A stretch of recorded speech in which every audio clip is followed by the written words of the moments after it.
Yo, welcome to the views expressed to your Graphk podcast. Business is Zoomin, episode 5.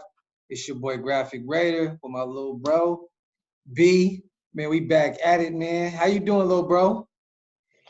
You know me, man. Doing good out here in California, trying to stay out this heat. Man, I know it's crazy out there, bro. The other day I seen it was like 105, like dumb early too. I was like, wow, that's crazy. Yeah, Yeah, bro. man. I think it was like 104 today out here in Sac. So, Oh nah. Yeah, y'all can have that, bro. I'm good. I'm straight, bro. But what's going on, man? We got some new news, man, with the Raiders, man. A lot of stuff going on right now with the nation, man. We're gonna touch on a few, a couple different situations. You know what I'm saying? And we're gonna actually ask some questions for the audience as well, man, so y'all can leave some answers in the comment section, whether it's on IG, YouTube, Facebook, whatever, man. We want the nation's feedback on every episode that we got. You feel me? So I got 100%. one question that I wanted to holler at you about, little bro. All right. Let's just say Mariota kills it in preseason, right? Kills it. I mean, Okay. I know the preseason's getting cut short because of the whole pandemic and all that. But let's say Mariota balls out against the reserves. I get people are going to say that second, third, fourth string players. Mm-hmm. Say he balls out. Mm-hmm. Say Carr comes Mm-hmm. out the gate slow. You know, we got a rough schedule, man, starting off. Carolina it seems like more of the most winnable game that we have in the first 4 games. The New England game as well, but you can never put nothing past Bill Belichick. So let's say Carr starts off slow. Say we're 1-4 or we're 1-3 going in to our 5th game, 5th week. What do we do, man? Do we sit Carr for Mariota?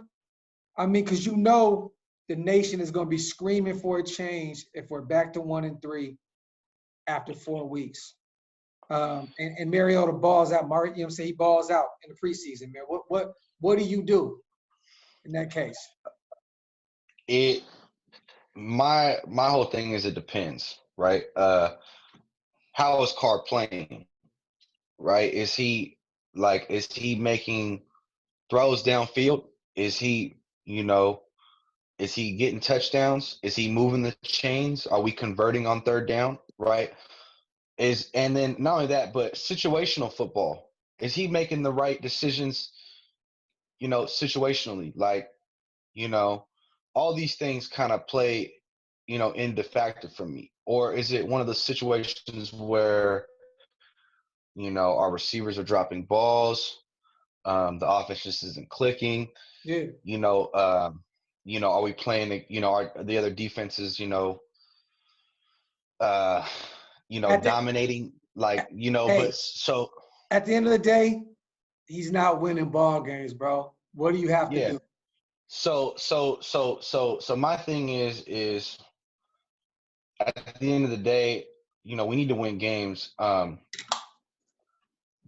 it boils down to me. It's a situational thing for me. I mean, if it's me, I'm probably gonna keep him in as long as these losses are not solely on him.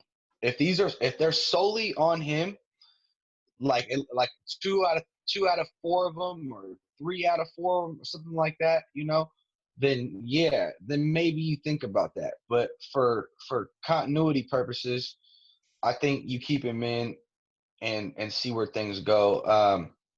I feel you, but you You also know, got to say this: the great quarterbacks in this league win ball games. 100. I've seen Brady win games he wasn't supposed to win with terrible receiving corps, no tight ends. I mean, yes, he had a great defense last year, but let's be honest. Like if it's not translating into victories, people are gonna be calling for Derek Carr's head. Uh, and, No, and no, and the no, worst thing in the world for him is to see Mariota ball out in the preseason, and then he's just not winning games. You feel me? At the end no, of the day, you got to win games in your new home with a new city that's counting on it. You know what I'm saying? hmm So what do you do, bro? So in your head, you're gonna keep him in and so look it out. so kind of going back to what you were saying, I think this is a make or break year for Derek Carr, period. Most Like definitely. the season, right? Like regardless. Um, I don't, it's just the first 4 games out of 16. That's only the first quarter of a season.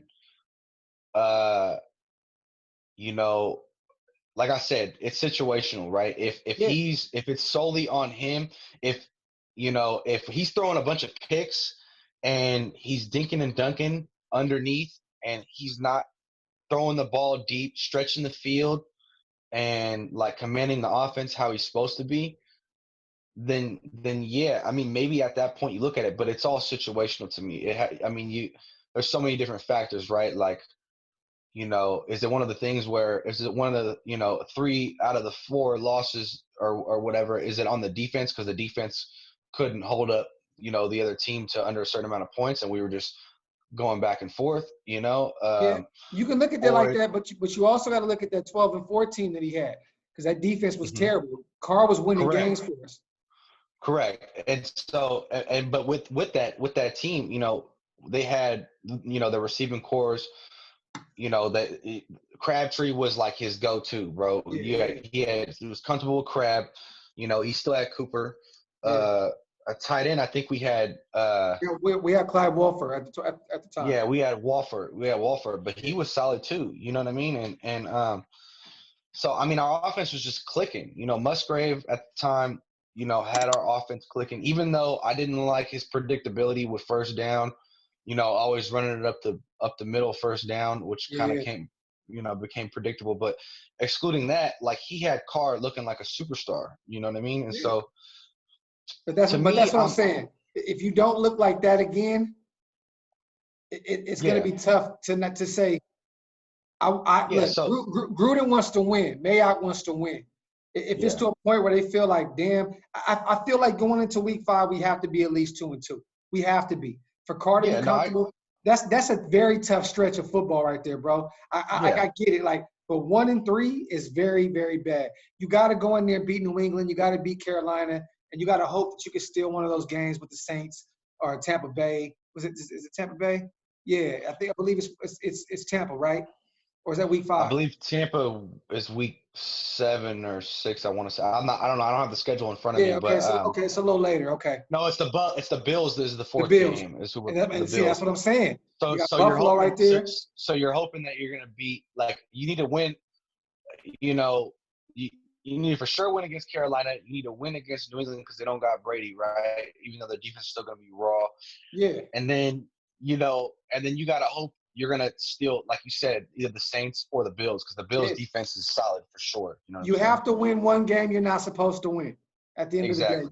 So, Exactly. you know, I um, agree. I agree with that. But yeah, I mean, what do you think? Are you just gonna, say, the first quarter of the season, be like, hey, you know what, Carr, you gotta go, or run it up with Mariota, or are to be you? honest with Or, you, it may sound crazy, but I feel like you just have to give Carr the year. I mean, but at the end of okay. the day, you're still paying Mariota a lot of money to be a backup, hmm a lot. hmm You know what I'm saying? So I at the end of think the I day, think a lot of his. I mean, I haven't looked at the details of his contract or nothing like that, but I think a lot of it is more incentivized if he no, it is. But like even the money that's not incentivized, like yeah. Most of it is if he has enough playing time.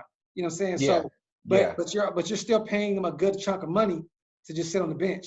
And yeah, when your fan base is calling for him, when that media comes out, when you hear everybody on ESPN, it's time to bring him in. It's time to bring him in. It's gonna be very, hmm very tough on Chucky, man, to be like, you know what, I got to make the call because at the end of the day, you're in a new, beautiful home. You want to make sure you win it because you want to sell seats. You want to have people hmm excited about hmm the product on the field. You know what I'm saying? At of the end of the course, day, hundred I feel percent. like I don't think there's a scenario where we're going to be 1-3. I feel like we at least come out 2-2 in that rough stretch, and then that's when we hmm go on our run. You know what I'm saying? Yep. So, but yeah, I'm not going to just jump off the window and say DC pull him. At the end of the day, I feel hmm like this is his year. You got to give him the year hmm because you have to see what you got, man. At the end of the day, Yep. because if you don't, you still got Mariota next year. You can get rid of him a car, and you're saving $20 million.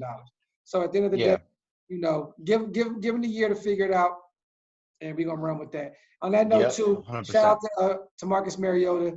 He just got engaged to his high school sweetheart, or college sweetheart. I'm sorry. That's really dope, man. To see that, man.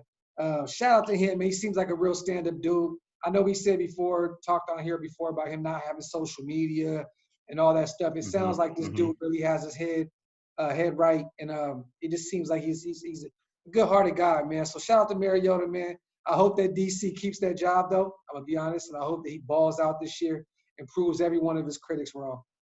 Yep, 100%.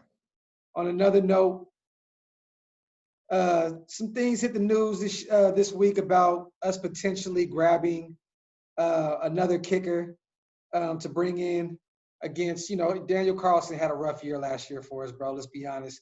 He missed, I believe, 3 or 4 extra points. He just was not reliable at all last year. The year before, he had a great year for us. The year before that, he was terrible with Minnesota. He had a great collegiate year. I mean, great collegiate career. You know what I'm saying? Carlson is a great kicker. I think it's in his head. But it's great to bring in somebody that, bring somebody in that can challenge him, man. And apparently this guy, he's really big in Japan. His name is Tashiki Sato, I believe. I read it on the Radar Ramble. Shout out to the Radar Ramble.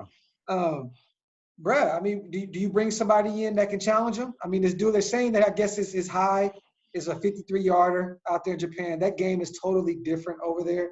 So I can't say that a 53-yarder over there is going to be a 53-yarder in the NFL. But, I mean, what do you say? I mean, it's not really that big of news. It's a kicker at the end of the day. I feel like Carlson still wins the job. But, I mean, what do you say, man? I mean, the dude had a tough year last year, man. He had a very tough year. I always encourage, competition, right? At the end of the day. So I don't know, the gentleman from Japan at all. I haven't done any research on him or anything like that. But at the end of the day, I always encourage, fierce competition and to kind of get people under, it's kind of like the same thing with Carr, right? Like Carr knows that Mariota's there. It kind of puts him on the hot seat a little bit. And I know it's just kicker, but I mean, we haven't had like a solid kicker since Seabass. And I know the last couple of years, the Seabass was on the Raiders was rough. But the point is like, I believe it was in 2000. I think, 2000, Al Davis, drafted him first round. And so he stayed with us, I want to say, for 17 or 18 years or something like that. And so almost 20 years. Yeah. And so we haven't had that kind of consistency. And he had a leg on him too. I think he cooked I want to say a 63-yarder in Denver. A 63-yarder in Denver. He tied Jason Elam for the longest kick in NFL history. Yeah, he had a leg in Florida State. He was kicking the shit out the ball in college, man. So Seabass is a beast, man. But so I mean, we haven't had anything consistent since him. And I know it's just a kicker, but I always like to bring in competition. I think it's going to bring out the best in everybody, and I'm all for it. 100%. Another thing in the news, I just read on the Bleacher Report, the NFL approved a new rule in the game covering the first 6 to 8 rows of stadium seats because of the social distancing due to the pandemic, the coronavirus. Basically, they're saying like they're going to put tarps over they give you the team option of covering 6 to 8 rows. And pretty much what the NFL is going to do, they're going to find a way to make the money back with advertising. Monetize. Yeah, they're gonna advertise and make sure, I mean, the front row seats, those are the ones that the camera's gonna see the most of the time anyway. So I mean, I get it. It makes sense business wise. But how would you feel, man, being say you was a season ticket holder, man, down there, and you have, I know we don't have the black hole anymore like we did in Oakland, but to not have that, you know what I'm saying? Like that's big, man. Like, I mean, at this point, I'm just happy to have football. I don't care if they take the first 20 seats, as long as we can get in there somehow, some way, and watch a game here and there. But that just kind of shows you where we are right now in the world, man. It's kind of tough, man, to see the NFL taking the first 6 to 8 seats away, man. How do you feel about that, man? So first off, I want to say I think it's funny that the NFL is finding a way to monetize. Yeah. They're like, oh, first 6 to 8 rows, you know, for social distancing, but we're gonna throw a dummy, body on there with some advertisement, so he Yeah. gets, recoup some of that money back. I think that's funny. Is like that's a funny move, but Hey, Goodell's uh, gangster, bro. Goodell is gangster. they care about their bottom line at the end of the day. So Straight up. it is what it is. But for me, because I'm not a season ticket holder or nothing, it obviously doesn't affect me. But yeah, I mean, if I'm a season ticket holder, right? I'm Yeah. going and I buy in those rows. I'm going into the season thinking like I'm ready to go see these games. Fuck this COVID-19, Yeah.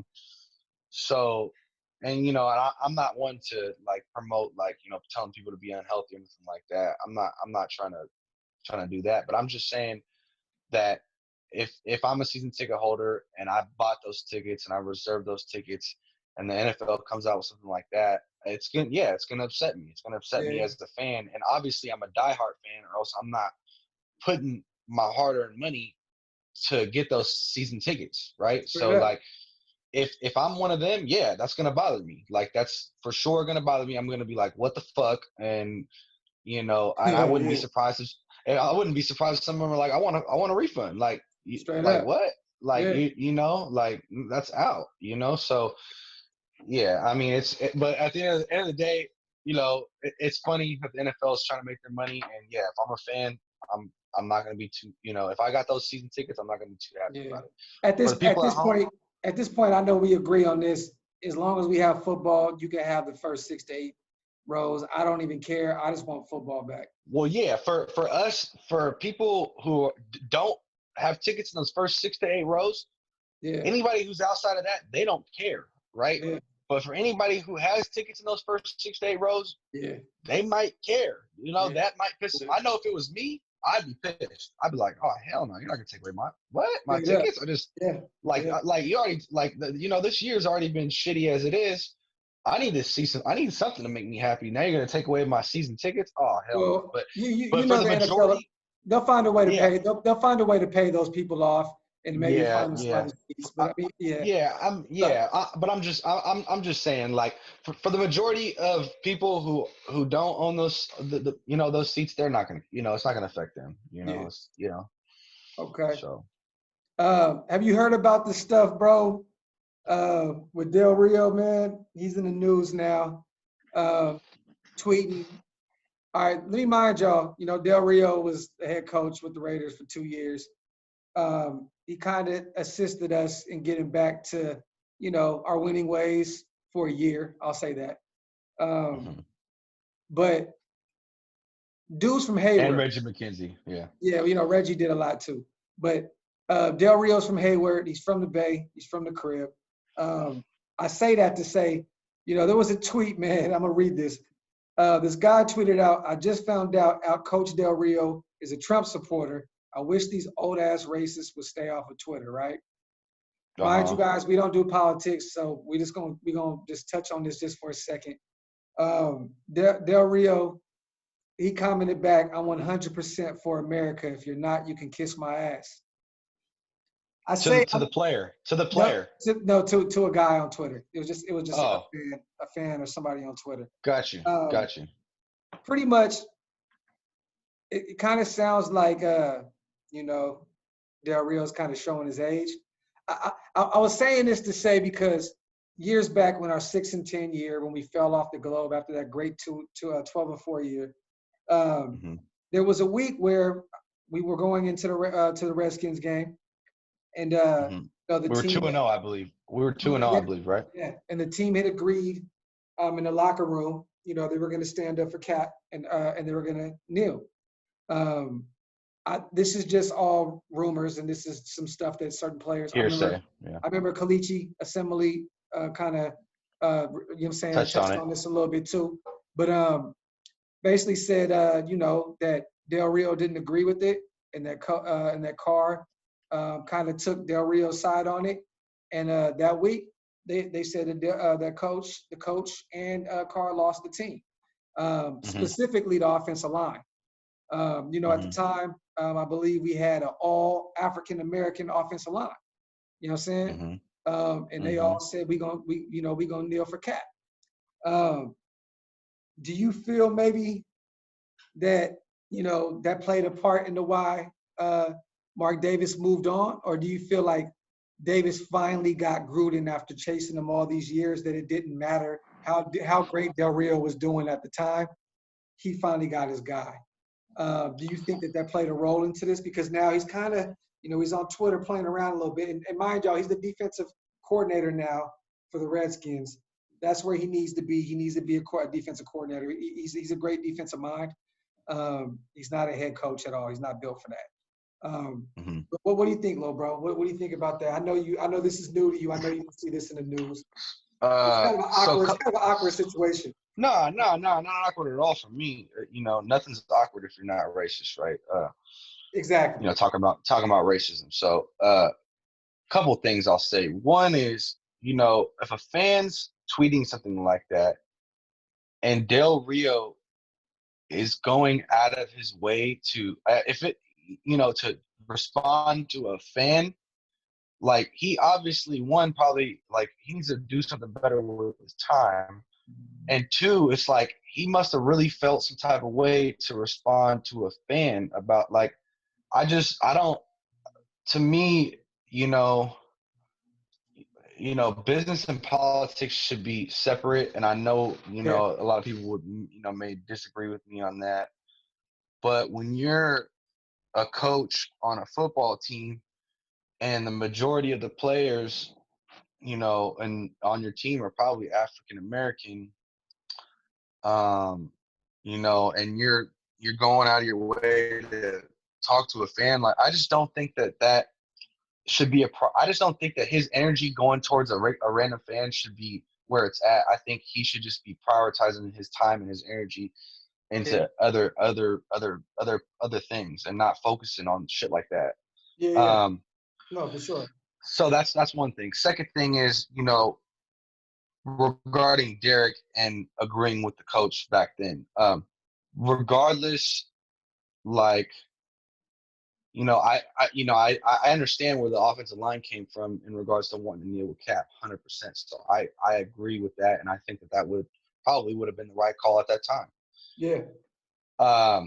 With that being said, though, Derek, if what you're saying is true and what KO said is true, Derek taking his head coach's side, to a certain degree is what you're supposed to do, in a sense, right? Because at the end of the day, if Gruden tells him to do something, now I'm not saying that, this, specifically, like, this specific, thing, but for the most part, right, you're supposed to listen to what your head coach says, right? At the end of the day, right? And you're supposed to, listen to your head coach. Now, this was a thing on racism, right? And I don't think that Del Rio. This is why I want to say one thing. This is why we don't mix, politics, because we're both kind of, you have to tread lightly with this type of stuff, because at the end of the day, you know what I'm saying? Look, I'm with Cap 100%. No, 100%, 100%, 100%. But also, I think back then it was too, like, Cap's whole thing was like standing up against police brutality, and it wasn't about disrespect towards the flag, and it wasn't about disrespect towards the military. But I think the media muddled it up and made it more about that, and it wasn't about that. And so I think that Carr was, I think because there was so much confusion on what things were, that Carr was just like, I'm gonna rock with, what my head coach says, and the offensive line, standing with what their beliefs are, and them being black men. At the end of the day, bro, like, people are human beings before they're football players. Facts, straight up. Regardless, so, like, in my eyes, it's like, yeah, you're supposed to rock with the human and what's right for humanity over business at all costs. Stand up for what's right at all times. And more recently, you had Carr coming out and saying, hey, I couldn't just sit back anymore and just let business be business and keep my nose to the ground. And I think that's why he came out and said that, because he's realizing, like, damn, I was siding with my coach at the time and trying to do what's right for the Raiders and for my coach and for business. Yeah. But he's probably in his heart of hearts, I think that he probably did want to kneel with them or did want to be more supportive of the team, and for whatever reason wasn't. And maybe that is the reason why, the whole team fell apart, right? Like, at the end of the day, because we were 2-0 and we were coming in looking hot. Like, Derek just got back from his leg injury, and I mean, I thought we were gonna have a great season. Next thing you know, from that game on, we just tanked for the rest of the season. It was bad. And so, yeah, I think that if KO is what he's saying is true, I think that Del Rio and probably Carr lost the team because of what was going on with the social injustice, and for them not being, able to be vocal. And now you see the backlash 2 years later, right? With what's going on with George Floyd, and now you see these superstar NFL players, like Pat Mahomes and stuff like that, and everybody else across the league coming out, and now the league's saying, oh, well, we were wrong, and we should have put more emphasis on trying to, take this more seriously, and so, I think, it's sad, bro, and I don't want to believe it, but I believe it's just damage control. I feel like it's at a point now where the NFL is pretty much, they have to apologize. They have to say they got it wrong. Yeah, because they got their boot in their mouth. They got their boot in their mouth right now. Like, they're going to continue to get scrutinized over and over and over again if they don't. Yeah, they have to there's a lot of people out here apologizing about some shit that they don't even know. They don't even mean it. So at the end of the day. Yeah, so going back to what you're saying about Gruden and Del Rio and stuff, I don't think that Mark Davis made the decision to get rid of Del Rio because of how the season transpired. I think it was more because he got Gruden. But I will say that I believe that Del Rio lost the locker room probably that week. And from that point on, if you lose your locker room, you lose your players, you have no leadership. Yeah. You can't run a football team the proper way. You have no structure. You have no respect. Like, those are going to be factors into why Mark Davis doesn't want him as the coach. Yeah. Now, don't get me wrong. He may have kept him because, they did do the turnaround, the year prior. But I think that ultimately, when he got the chance and the opportunity to get Gruden, he took the opportunity because he respects Gruden and, probably been trying to get him for years. That's what I think. Well, we're gonna get off the politics, man. Let Del Rio do his thing. I'm happy we got Chucky. I'm happy we got Mega. Yeah. And we moved on from that. You know what I mean? But yeah, you already know, man. 100%. AB's back in the news, man. There's multiple reports. The first two teams, there were said to be 5 teams, I believe, but there's 2 known. Seattle and Baltimore, both interested in bringing Antonio Brown in. I know last year, Seattle had, Gordon. They had Metcalf. They got some nice guys over there, but I know Gordon's a free agent.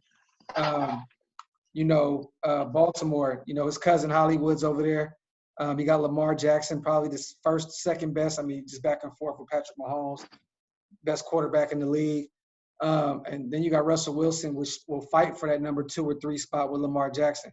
So, I mean, literally, AB is just, he has the pick of the litter, bro. He went from, Big Ben to Carr to Brady to potentially Russell Wilson or, man, Lamar Jackson.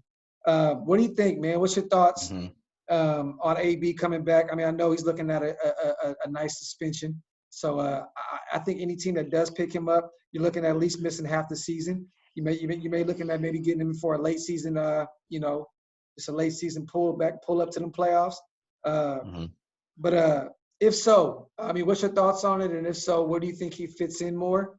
I'm gonna give you my honest opinion. I feel like I don't think that Harbaugh would take any shit from him. I think that he fits in a lot better with Seattle. Um, Pete Carroll's a lot more lenient with how his players do things. Shout out to Marshawn Lynch. He is the GOAT. I love him. He's the most underrated person, period, in the world, man. The stuff that he does for the community, 100%. and just everything, man. Marshawn is a great human before anything.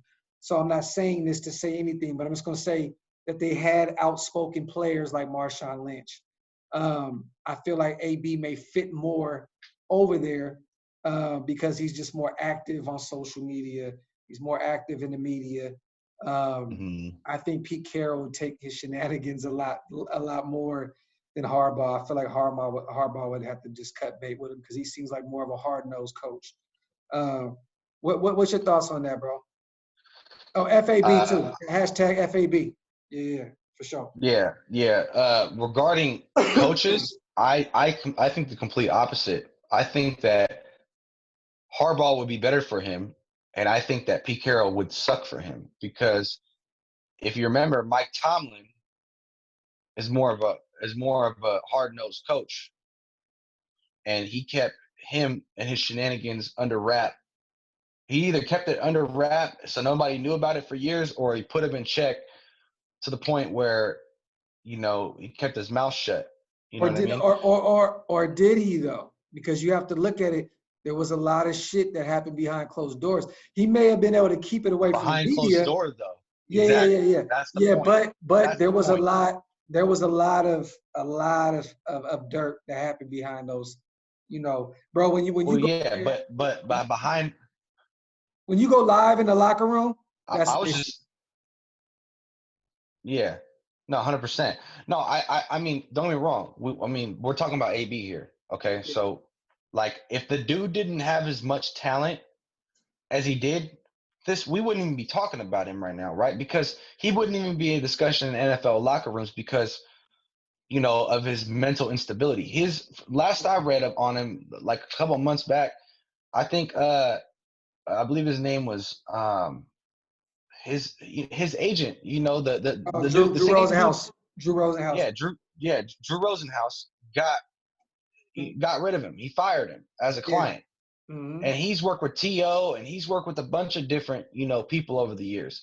For that man to fire you, that says something about your character. And with all the shit that happened, between him, his whole career, man, it's just been one thing after another.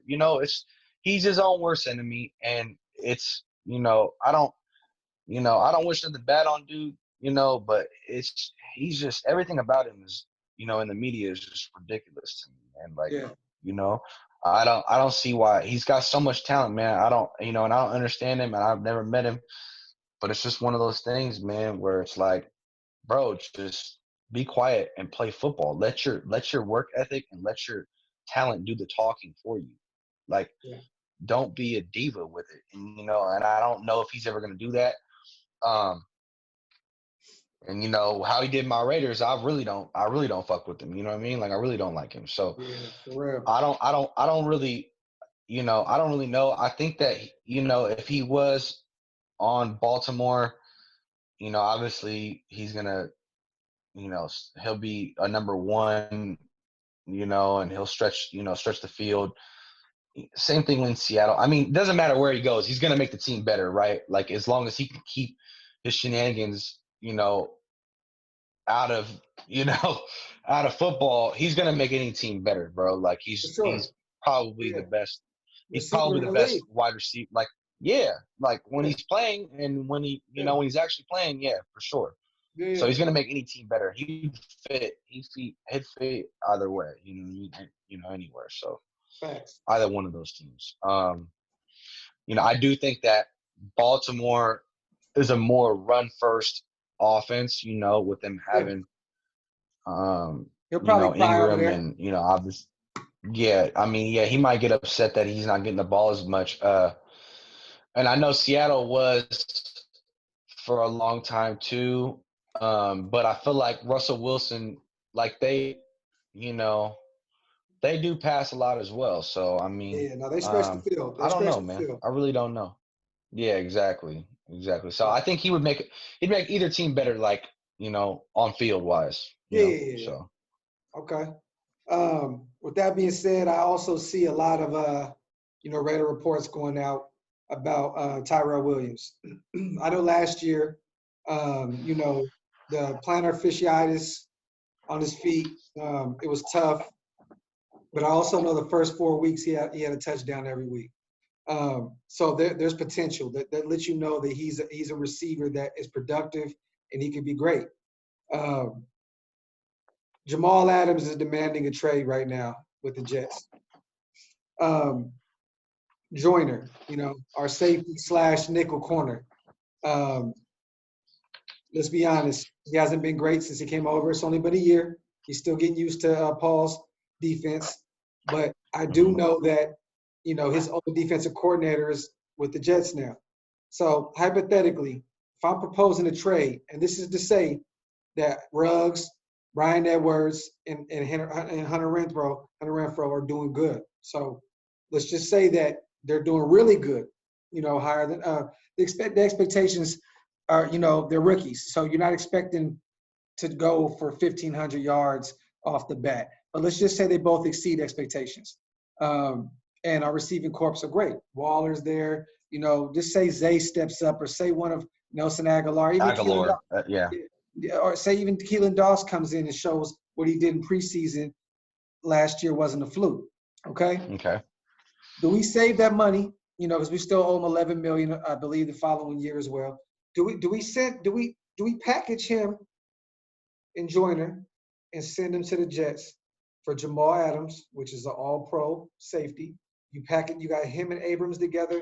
That is insane. That's for sure going to be the top safety unit by far in the NFL. You've given the Jets back in return another safety that's familiar with their scheme and also can play corner at the drop of a hat. And you're giving them Tyrell Williams, which they need a receiver over there desperately. They may even ask for another pick. They may ask for a pick in that trade scenario. Let's just be honest. But I mean, it's for Jamal Adams, which you're getting a young Pro Bowl, All-Pro guy. What do you do in that scenario, man? If you're the Raiders, if you're Mayock and the Jets call you and say we want Tyrell Williams, we want we want Joyner, and we want a second and third round pick, what are you doing for Jamal Adams?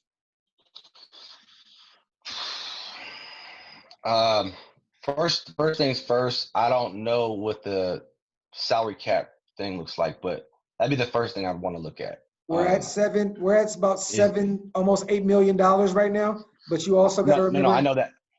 Okay. Go ahead. You also got to remember we haven't paid our anybody in our draft yet, any of our rookies. So that money's gone.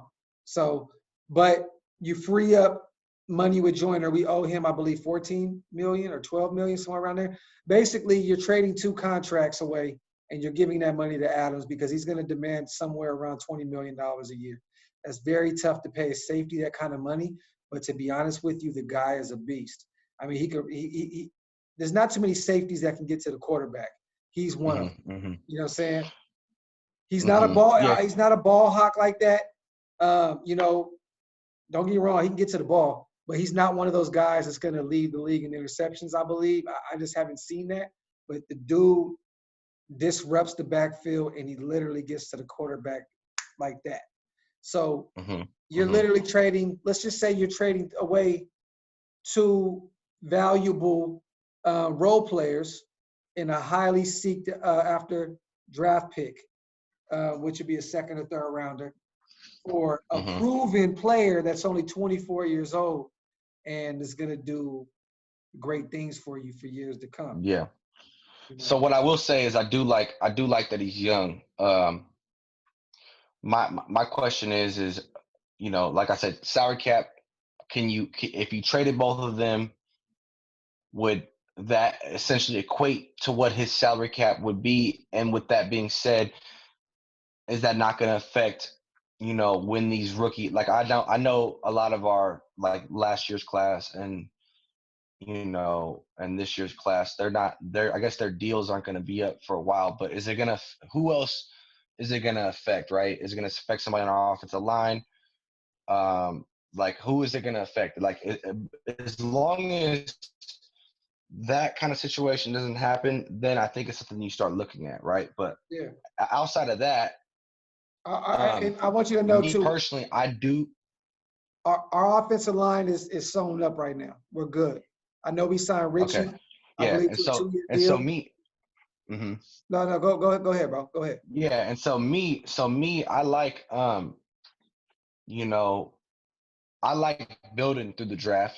Uh, a second round, maybe high, but I mean, he may be worth it. He may be worth the second round, but you know, I don't know, man. That's one of the toss-ups for me, man. It's like, cause me, like, kind of like with Seattle, and I know I've alluded to this in the past, like in a couple of our past shows, but like I They like what draft ready. Seattle. Yeah. Yeah, I just like what Seattle did. Uh, a few years back with the Legion of Boom when they had a bunch of good players that they built through the draft and succeeded in that manner. And you saw what happened after everybody started getting one of their paydays, when Yeah. they start getting off their rookie contracts. Slowly everything dissipated, excluding, Russell Wilson, right? And they had to Yeah. rebuild around him, which is what a lot of NFL teams do. It's kind of, it's like what the Raiders did with Carr, right? They kind of got rid of everybody else and are rebuilding around him. But yeah, man. I mean, I think the sexy thing for me to say would be like, yeah, go get him, go pick him up. But Yeah. I would just want to make sure that it's not going to affect any other players. Like, that's one thing, because I think he has 2 years left on his deal, and Yeah. then they could potentially, I guess they could franchise tag him. But it's like, do we restructure his contract for like a 4 or 5 year extension, then trade those two players and with Yeah. the draft pick, and then so we got him for a good 4 or 5 years. Well, Then if you, maybe. that's the only way I'm trading for him is if Yeah, we have an extension like that agreed upon, because there's 7 teams that I believe that he said that he wouldn't have to sign a new contract right away, and that was the Niners, that was Seattle, Kansas City, Baltimore, Philly, um, Dallas, and then there was one more team. I forgot. There was one more team, I believe, but we weren't on mhm, that list. So I believe that. But I also know that if you could tell Adams is one of those guys. He's not. He doesn't like Adam Gase. He doesn't like his head coach. They clash. I remember last year, I believe he pulled him out of a game for like 5 plays. They went through some shit. But I feel like if Gruden showed that he wanted him, like how Gruden showed AB he wanted him, Adams isn't a lunatic like him. You know what I'm saying? yeah, But I think that he'd be like, okay, I'm wanted there, and we're working towards a contract extension. He may play out his contract. You never know. yeah, If he did that, yeah, that would be great. You know what I'm saying? Because you got to steal the next 2 years, and then you already have, a backloaded contract. I mean, either way, there's no state tax over there. I mean, he's going to eat mhm. regardless if you sign in Vegas. Yeah, and so because that's my thing, because you're talking about, because you were talking about next year essentially, and so at that point, that's what I'm saying. That's why I'm talking about, you know, money essentially, is because Yeah. you're talking next year. Whose contracts on the team do we need to renew next year? And then, how is that going to affect the team? And then, also, I don't think we have he's any. only at that point, he's only going to have 1 year left on his contract, Yeah. right? And if we trade for him, next year, and he only has 1 year left on his contract, it could be a one and done situation if we don't get him signed before we trade him, and then we trade him. You know what I mean? Yeah. So Yeah. that's at that point, it doesn't make sense because, one, we're getting rid of two like role players, and we don't, depending on how they play, obviously is going to depending on like what's going to happen with their futures. But then also we're getting rid of a potential second round pick I don't Yeah, know. I don't know about that, man. You know what I mean? Off somebody who may leave in a year. You know what I mean? yeah. Because that that 1 second round pick could potentially be somebody who we can sign on a rookie contract, and he could be good for the next 4 or 5 years. But And that's with how also Mayock's picking lately, and or how his picks are at least looking, I mean, obviously we still got a lot of development going. I don't know, man. I don't know if but that makes you sense. also got to remember the draft is always a crapshoot. If you can have It a is. Jamal Adams, if you can have him and it makes sense, you gotta go get him. You know what I'm saying? Yeah. I think we both agreed on it. If we have an extension already, you know what I'm saying, set up, then it makes sense. You don't want to grab somebody and then they come over there and they're unhappy again. It's just Yeah. we've been through that. We've been through too many of those scenarios. Hmm. But I would love to have a all pro like Jamal Adams on our team, man. Yeah. That makes Yeah. our defense that takes our defense to a whole nother And then level. another thing is like how are like because Abrams is kind of a hitter. I Yeah. think Jamal Adams he's more like a hit. So like I don't know like obviously they play very similar. I feel like. But like I said, he gets to the quarterback, but he also, I mean, if you instill fear in opposing offenses like that, bro, if you know you got two guys like that back there, you're not gonna go certain places. You know what I'm saying? Yeah, that's true. That That's changes a true. whole offensive scheme around that when you got those two guys and you know That's true. they'll hit the shit out of you.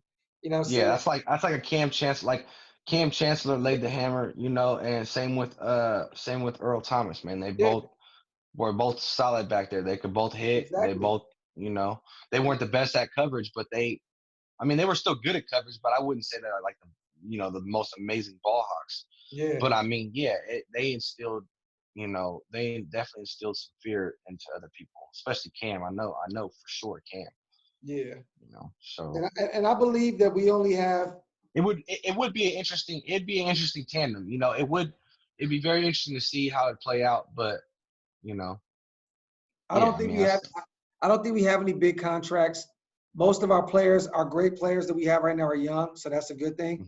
hmm We do have to start thinking ahead for the future. I know that, hmm but I hmm also know I think the only big contract that we have on the books, two of them that we can actually three of them after this year that we can really free up a lot of money is DC, which I hope it doesn't happen because I hope he just shows his ass this year.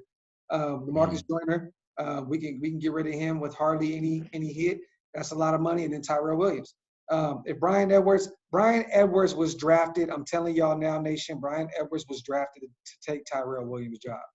Let's just be yeah, honest. And if he shows his ass this year, he can stay healthy and he does it, you save a lot of money next year. And then something oh like yeah, the Jamal Adams situation, if that falls into your lap, you got to take it.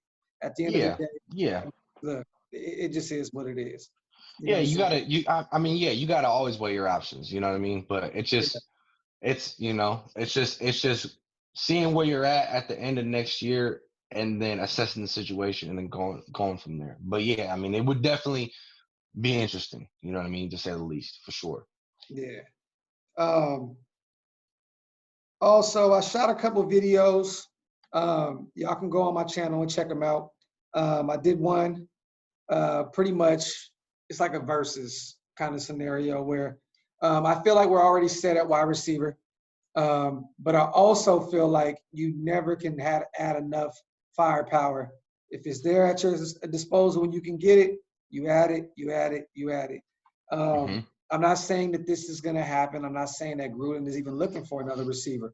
But let's just say Keelan Doss, Nelson Aguilar, Zay Jones, they're not, they don't look. They've been working their asses off all off season. But let's say that they're not as good as advertised. And I don't even want to say as good as advertised because they're on paper, they're all average wide receivers. Let's just be honest. But let's say we can get a Josh Gordon or Martavis Bryant. Okay.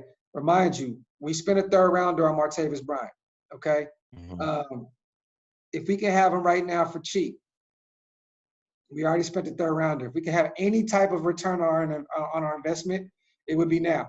Um, Also, with the NFL being a lot more lenient now with their marijuana laws, with their Hmm. marijuana rules, because both of them are habitual line crossers. Let's put it like that. Hmm. You know what I'm saying? Um, I Yeah, go ahead, go ahead. who would you have on the roster? I mean, who would you rather have? Would you rather have a Martavis Bryant, which I feel like plays a similar game of Tyrell Williams, or would you rather have a Josh Mhm. Gordon where you can have somewhat of a two-headed monster with him and Ruggs, where they're both fast and they play similar games? Don't get me wrong, he's 29 years old, he's a little older, but I mean, there's a reason why they call him Flash. If both their heads are in the game, I'm just gonna say that. Who would you rather have?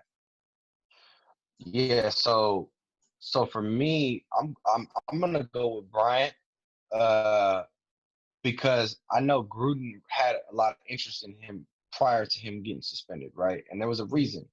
Yeah, Obviously he looked at game film and was like, I like what this guy has to bring to the table. But yeah, I like Josh Gordon too. I think that either one of them on a 1 year deal, cheap 1 year deal, for sure is better depth than those the Nelson agree. Aguilar or Zay Jones. Like, and I'm not trying to knock them or nothing. I want them to be successful as well. But I mean, Yeah. if we're being honest, we can get one of them on a cheap deal, Hmm. maybe 1 year contract. I say bring them in all the way. Like, Yeah. I thought that they got suspended on performance enhancing drugs. I didn't think it was weed though. I mean, I could be wrong, but I I think could have I think swore. Gordon I think Gordon went down once for that, but I know most of his cases have been, mental health, his anxiety, depression. So I know a lot of it has something to do with weed. Yeah, Martavis is yeah, just I believe it's always been with weed.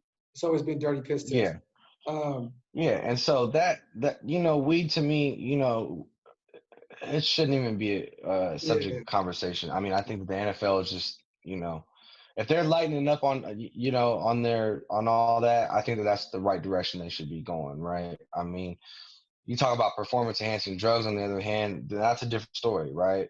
yeah. Steroids is a whole different ballgame. But, in regards to marijuana, yeah, I mean, that shouldn't even be a rule. I mean, they're playing very physical season, right? Yeah. Where, they're doing, it's very physical at the end of the day. So if somebody wants to, wind down and smoke a little bit to ease their pain, I don't think that should be an issue.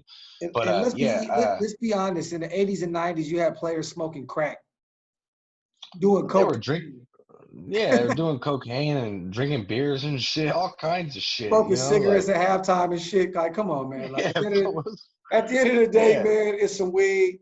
Look, I'm gonna be honest. I know you said Martavis Bryant because he's somebody that can, you know, he's a big body, he's lengthy.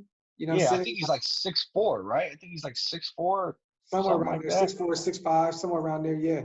Yeah, Um, like he's tall. He's a tall dude, you yeah. know. Um, So either one, either one of them would. he Let's be honest. Either one of them would be a better. Nelson Aguilar is going yeah. to be. He's going to be in the special teams. That's mainly where he's going to be. But returning punts, returning kicks. I Hmm. don't even know if Keelan Doss is going to make the roster. I'm going to be honest with you. Zay has been picking up a lot of chemistry with DC, so I think he's going to make the team, and I feel like maybe he may show his ass a little bit, but I know for sure I'd rather have either one of them over all those guys. You know what I'm saying? Yeah. Like performance-wise, let's just be honest, man. If you have a Josh Gordon or a Martavis Bryant, you take one of them, man. As long as they're in the same shape or at least in somewhat, like, they got to be in football shape, but they Yeah. have to be in football shape. But as long as they're in football shape, yeah, you take them for sure on a cheap 1 year deal for sure, Okay. 100%. Another video. I feel like we're very, very thin. I love our starters, but I feel like we're very thin at the DN position. Max Crosby's going to be a dog for us for years to come. I feel like Cleve's going to have a big year. But behind that, we have Carl Nassib, which is, he's fire. I've been following him for years. I feel like he's going to be someone that can come in and get us maybe 7, 8 sacks a season. And then we got Arden Key, which he hasn't proven he can stay healthy. He hasn't shown a lot of strides on the field. Let's just be honest. I mean, he has. If he can improve his technique and maybe learn a few different, just a few different tricks, he could be that guy. But if one of them go down, where do we go from there? You know what I'm saying? Like, it's like I feel like there's 3 guys out there right now, and one of them makes complete sense because he's going to be cheap. One of them is going to be a little more expensive, and then one of them is literally completely just a pipe dream. where we probably won't be able to get him, and I know you can already assume who that is. But there's Jadeveon Clowney, which is just a pipe dream. I mean, he wants 15, or not even 15, he wants 20 million, but you probably get him for 15 now at this point. But we don't have that. Everson Griffin, 32 years old, Pro Bowler, 3 or 4 years with the Vikings, I believe. He's also had his issues off the field with mental health, but I believe that he bounced back last year. Dude can get you 10 sacks like that. And then there's somebody that makes sense, like a Deion Jordan. We can bring him back again on a 1-year deal from last year, a prove-it deal, where he can come in and just play just a role guy. You know what I'm saying? He showed strides last year. I believe that Deion Jordan can still be one of those good guys. I mean, out of Oregon, this dude was a beast. He's had his issues also with weed and certain shit. You know what I'm saying? But that scenario plays. Where do you go with that, bro? I know you're a big Max guy. I know you also believe in Arden Key. You know, out of LSU, the guy was a beast. He had his off-field issues, but I mean, he would have been a first rounder if none of that shit happened. Where do you go? Do you feel like we're thin there? And if so, who would you go grab? Yeah, so for me, I do like Arden Key, as you know. I like Mad Max, obviously. Yeah. And I'm curious to see where Cleve's gonna go. And I think that we should develop what we have. Now, I understand where you're coming from regarding depth. I got my fingers crossed that none of them get hurt, right?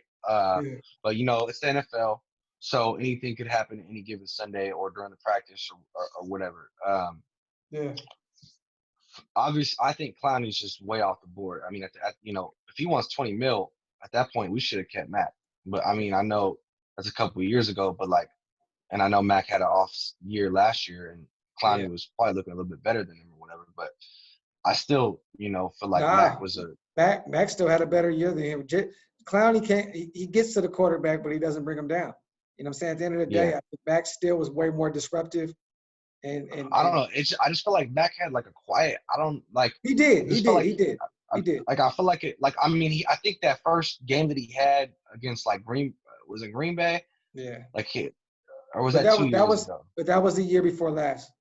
I was gonna say I think I don't know, man.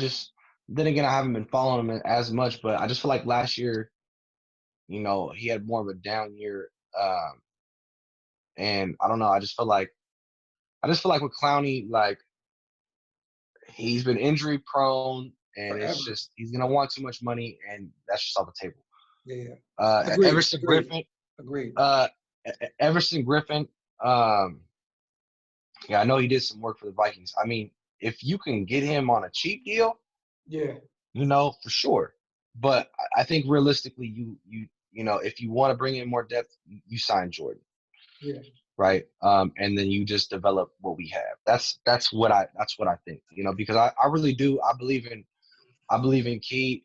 And I'm still, I'm still curious, as to happen, what's gonna happen with Cleve Farrell too as well.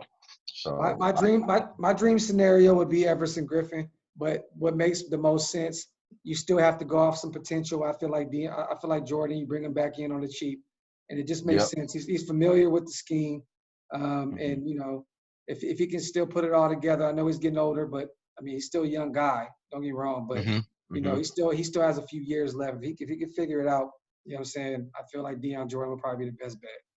You know what I'm saying? 100%.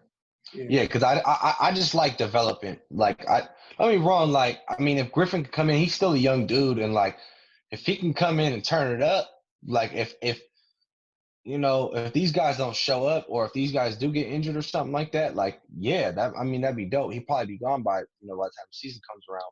Somebody's gonna pick him up.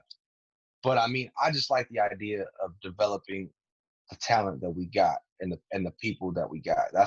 That's what I want to see, man. That's and that's for any position, but that's really what I want to see for defensive end and just our defensive line in general, like Mo Hurst. I know we brought in Collins and all that, but our D line, I just want to see our D line become dogs. Like I want our D line to be one of the best D line. Like if our D line can really make some shit shake and get some pressure in the backfield and just dominate as a line of scrimmage, it's gonna change our whole defense. It's gonna it's gonna be a domino effect. So and I believe with Hankins down there and Collins and Mo, we got some dogs yeah. down there, man. So Yeah. I think Collins alone is gonna improve our DNs because it's gonna be a lot more disruptive in the middle. I Yeah, know that's what I'm saying. PJ Hall's still there. I know he's still there, but he may be a trade candidate if he don't show up this year. I'm thinking starting front four is gonna be Collins, Mo Hurst, Mad Max, and probably Clee. You know what I mean? To start off. I mean, I could be wrong. I don't know, but that's like my early projection. Obviously through training camp, preseason, they're gonna determine all that shit. But I mean, that's a solid. I think Hankins may slide in there too because Hankins is yeah, I mean they're gonna be rotating in there. They're gonna rotate them in because we do got some depth, but yeah. we'll see, man. If Mo Hurst can get back to his college form and and Mad Max can continue what he had going last year, and Clee can really show up this like we may have a dangerous front forward, man. Like I'm really curious to see how they perform. I'm probably for sure on the defensive side of the field. I'm more like curious to see how like the D line plays this year. That's what I'm most curious about on the defensive side. So straight up. Well, last thing I'm gonna say is Goodell just came out and said that the camps will start on time, and he's very set on having an NFL season and saying that people are gonna be in stadiums, man, this season. So the gangsters coming. Hey, look, the gangster strikes again. You know what I'm saying? So yeah, I don't. Go ahead. I was gonna say I don't really care for Goodell as a person, but I mean he's business before anything when it comes to that shit. You know what I mean? But go ahead. No, I'm just saying. With that being said, hey, homie, a gangster, bro. He want his bread. He want his money. You know what I'm saying? He's like, fuck this coronavirus. I got a multi-billion-dollar corporation to run, and we gonna run this shit all the way to the end for a touchdown. All right, fuck with the world. Fuck what the world's got going on right now, right? Like straight up. NFL trying to get their issue. You know what I mean? Oh God. So with that being said, man, episode 5, man, I gotta be at work in a couple hours, man. I gotta lay it down. I know you do too. Yeah, bro. We're gonna wind it down for sure. We're gonna be back next week, man, to talk a bunch of stuff. We got a lot of plans in the works. We got a lot of great things that we're gonna share with y'all soon. We just letting them, coming to fruition. But we got some exciting things popping up. And I'm gonna be in Vegas August and September. Now I booked my flights. So Vegas, I'm gonna see y'all soon. I'm gonna shoot a bunch of podcasts over there in front of the Henderson facility, in front of the Allegiant. We're gonna get that video knocked out in September, but August, man, is gonna be some work too, man. So y'all stay tuned, man, with what me and my bro got going on. I know my bro's working on some things too. He's gonna be having his own blog and podcast coming soon. He's working on everything behind the scenes. So we're gonna continue our thing regardless as well. But 100%. So just know that he's gonna be launching some things soon once the season comes around. So we thank y'all, man, for supporting what we do. You got anything to say, little bro, before we shake up out of here? Yeah, man, Raider Nation, we love you, man, and we'll be here come start of the season, and we're gonna keep this shit lit for y'all. Facts. Well, Business is Zoomin, episode 5. The views expressed here are Graphk podcast. We love y'all. We're gonna catch y'all next week. You already know.